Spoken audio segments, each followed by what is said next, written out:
Vamos voltar com o Fernando Brancoli, que já está em tela. Brancoli, sua leitura sobre o que está acontecendo no Peru. Acho que na reportagem a gente deu para ter uma noção do que se passa lá, mas qual a sua leitura política e analítica sobre isso?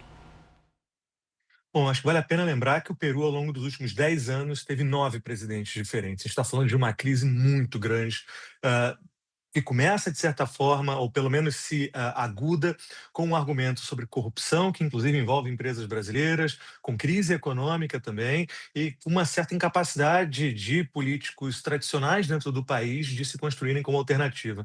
Não à toa, desses 9 últimos presidentes em 10 anos, pelo menos 6 vieram com argumentos e com narrativas de que eram outsiders, que eram políticos fora daquele campo tradicional, o que ajuda, de certa forma, a explicar agora como é que a gente vai ter um segundo turno um pouco caótico, né? Com Keiko Fujimori chegando provavelmente ao segundo turno e um candidato de uma esquerda que a gente pode interpretar como bastante de esquerda, né? Também concorrendo contra ela. Os votos ainda não terminaram de serem consolidados, então a gente ainda está apostando um pouco nesse processo. Agora, do ponto de vista muito prático, o Peru se encontra numa crise econômica que já dura também quase uma década, uma inflação muito grande, desemprego entre jovens também bastante potente, e vinha ao longo dos últimos anos com uma certa promessa, principalmente de investimentos chineses que poderiam salvar a economia do país e coisas parecidas.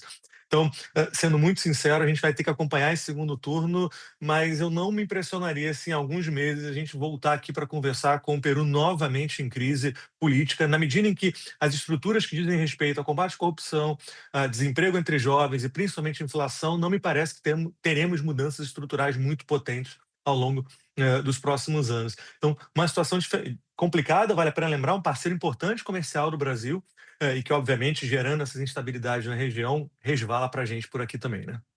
Cara, o Brancoli, preciso te perguntar, mas vou te pedir, porque a gente tem um minutinho apenas, a mesma pergunta que fiz sobre a contaminação, entre aspas, da Hungria na Europa, do Peru na América Latina. Olha, por incrível que pareça, a contaminação é um pouco inversa. Se a gente olhar um pouco a dimensão do Peru agora, tem uma certa replicação de narrativas sobre o Brasil. A ideia de candidatos outsiders, a ideia de uma economia que merece ser salva a qualquer custo. Então, acho que nesse caso é um sistema inverso, né? A gente olha o Peru como um processo de repercussão de dimensões políticas aqui dentro do Brasil, né? Que ótimo te ouvir. Como sempre, conversamos com o professor de Relações Internacionais da UFRJ, Fernando Brancoli. Meu cara, muito obrigada. Boa semana para você. Um abraço, igualmente. Até a próxima. Obrigada.